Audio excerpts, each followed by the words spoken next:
Selamat pagi anak-anak. Hari ini berjumpa sama Ibu. Kita akan belajar untuk bahasa Indonesia. Apa kabar? Tetap semangat. Kita belajar melalui daring, yaitu kita lewat video. Tetap semangat, tidak mengurangi semangat kita dalam belajar. Mudah-mudahan keadaan akan lebih baik. Pandemi ini segera berlalu, kita bisa bertatap muka kembali. Kita akan membahas untuk bahasa Indonesia kelas 7, bab pertama yaitu tentang teks deskripsi. Teks deskripsi ini nanti yang akan kita bahas 4 poin. 1 tentang pengertian teks deskripsi, 2 ciri-ciri teks deskripsi, 3 struktur teks deskripsi, dan 4 ciri kebahasaan teks deskripsi. Pengertian teks deskripsi. Apakah teks deskripsi tersebut? Apa yang dimaksud dengan teks deskripsi tersebut? Yaitu teks yang menggambarkan secara jelas sebuah objek, tempat, peristiwa yang menjadi topik kepada pembaca seakan-akan pembaca nanti merasakan langsung apa yang sedang diungkapkan dalam teks tersebut. Objek bisa berupa apapun seperti pantai, pemandangan, ya. Kemudian kalau tempat bisa sebuah gedung, bisa sebuah pedesaan, peristiwa bisa berupa peristiwa kecelakaan, ya, peristiwa yang mengesankan dan lain sebagainya. Ciri-ciri dari teks deskripsi. Ada 5 poin ciri yang menjadi ciri-ciri deskripsi. Yang pertama, melukiskan atau menggambarkan suatu objek seperti benda, suasana tertentu, atau tempat. Melukiskan atau menggambarkan di sini bukan berarti menggambarkan dengan kanvas, bukan, tapi dengan melukiskan atau menggambarkan dengan kata-kata. Apa yang dilukiskan? Sebuah benda. Apa yang digambarkan? Sebuah suasana atau bisa sebuah tempat. 2. Penggambaran dilakukan dengan melibatkan panca indera. Jadi melukiskannya atau menggambarkannya dengan kata-kata itu dengan melibatkan indera kita. Indera penglihatan, pengecapan, penciuman, dan perabaan. Ciri yang ketiga, memaparkan atau menjelaskan ciri fisik dan sifat objek seperti bentuk, warna, ukuran, dan kepribadian secara rinci dan jelas.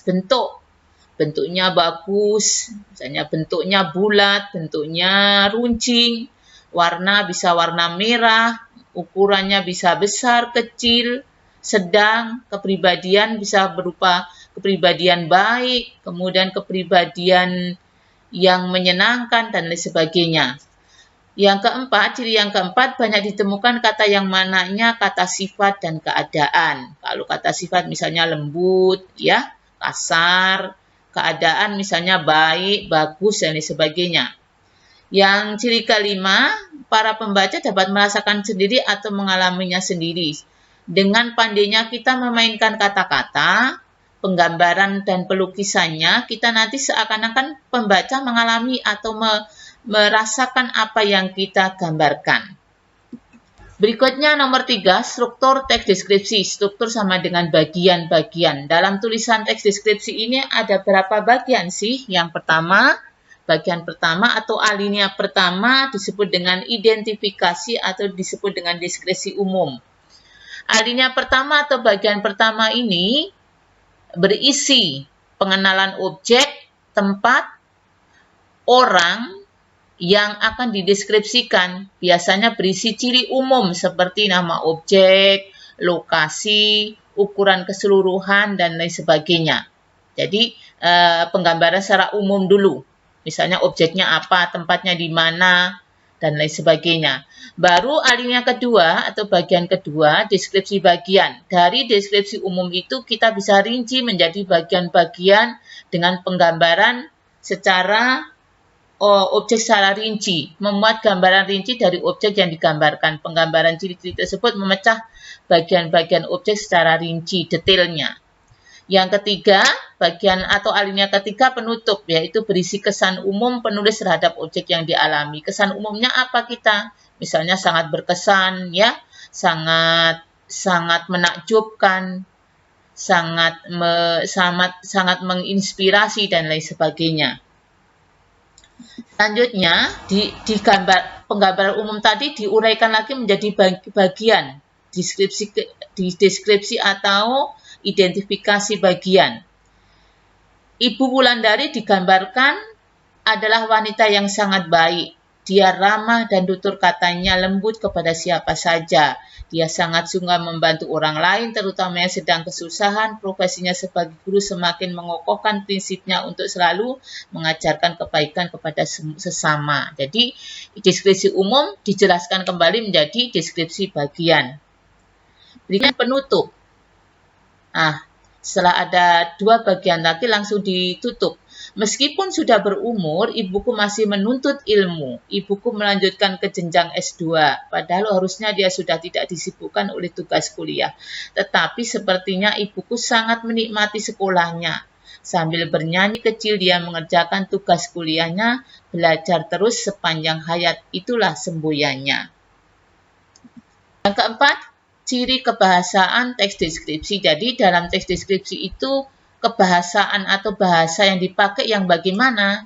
Satu, dalam teks deskripsi biasanya berisi penjelasan terperinci untuk membuat objek menjadi konkret. Jadi gimana caranya kita harus menggunakan bahasa yang seakan-akan bisa objek itu konkret atau nyata. Kalimat penjelas kalimat yang merupakan penjelasan-penjelasan, uraian, perincian detail tentang kalimat utama suatu paragraf. Misalnya Ibu berikan contoh kalimatnya, ibuku orang yang sangat baik. Dirinci menjadi atau dijelaskan lagi menjadi tutur katanya lembut kepada siapa saja. Ibuku baik itu dia selalu membantu orang lain. Ibuku baik itu kenapa? Selalu mengajarkan kebaikan kepada sesama. Dirinci menjadi kalimat-kalimat penjelas. Ciri yang kedua, kebahasaan yang dipakai dalam teks deskripsi yang kedua menggunakan kalimat yang menggunakan cerapan panca indera. Cerapan panca indera maksudnya kata-kata serapan yang berhubungan dengan panca indera manusia. Teks deskripsi berisi kalimat yang seolah-olah dapat dilihat, didengar, atau dirasakan. Dirasakan oleh siapa? Pembaca setelah membaca teks deskripsi tersebut. Misalnya, pantai panjang dengan pasir putih. Pantai panjang dengan pasir putih. Itu melibatkan indera penglihatan. Ombak terdengar memecahkan kesunyian. Melibatkan indera pendengaran. Ciri kebahasaan yang ketiga, menggunakan pilihan kata atau diksi dengan emosi kuat dalam teks deskripsi. Kata emosi adalah kata-kata yang digunakan untuk menggambarkan dan mengekspresikan perasaan yang dialami seseorang. Teks deskripsi menunjukkan kata-kata emosi kuat. Setelah ada penggambaran umum, penggambaran khusus, kemudian pembaca akan mengekspresikan perasaannya dengan gambaran tersebut. Merasa tertarik, merasa terpesona, kemudian karena penggambarannya sangat bagus sehingga kita memberi kita anggapan elok, cerai-berai, tabah dan sebagainya. Itulah yang contoh kata-kata emosi terpesona, elok, cerai-berai, tabah, kuat dan lain sebagainya. Berikutnya ciri kebahasaan teks deskripsi masih satu lagi, mengidentifikasi majas. Dalam teks deskripsi sering kita temukan penggunaan majas. Apa itu majas? Bahasa kiasan atau kata kiasan yang berfungsi meningkatkan kesan dan mempengaruhi pendengar dan pembaca dalam teks deskripsi. Jadi tidak monoton hanya menggunakan kata-kata yang lugas, tapi bisa menggunakan makna kata kiasan agar kesannya indah, agar bisa mempengaruhi pendengar dan pembaca dalam teks tersebut. Contoh, angin lembut terasa mengelus kulit. Sebetulnya kalau angin itu tidak bisa mengelus, tidak bisa mengelus kulit, tapi di sini dikiaskan angin seakan-akan bisa mengelus kulit. Jadi seakan-akan hidup. Permainan kata yang seakan-akan menghidupkan benda mati itu disebut dengan personifikasi. Angin tidak bisa mengelus, tapi dikatakan angin bisa mengelus. Angin lembut terasa mengelus kulit, itu personifikasi. Contoh kedua, bukit-bukit tegak nampak menjadi latar bagian pantai. Nampak. Kalau bukit sebetulnya tidak bisa terlihat, tidak bisa nampak, tapi di sini nampak personifikasi. Itulah di antara majas yang dipakai, biasanya banyak menggunakan majas-majas personifikasi. Personifikasi sendiri adalah majas yang seakan-akan benda itu mati, seakan-akan hidup. Demikian materi yang Ibu sampaikan untuk bab pertama. Ini dulu, nanti kita akan sambung untuk bagian penugasannya. Silakan kalian bisa buka untuk buku paketnya agar lebih mendalami lagi untuk materi tersebut. Buku paketnya halaman 1 sampai halaman 25. Itu semua berhubungan dengan teks deskripsi agar lebih banyak lagi wawasannya. Silakan sekali lagi Ibu, silakan kamu pelajari lagi halaman 1 sampai halaman 25.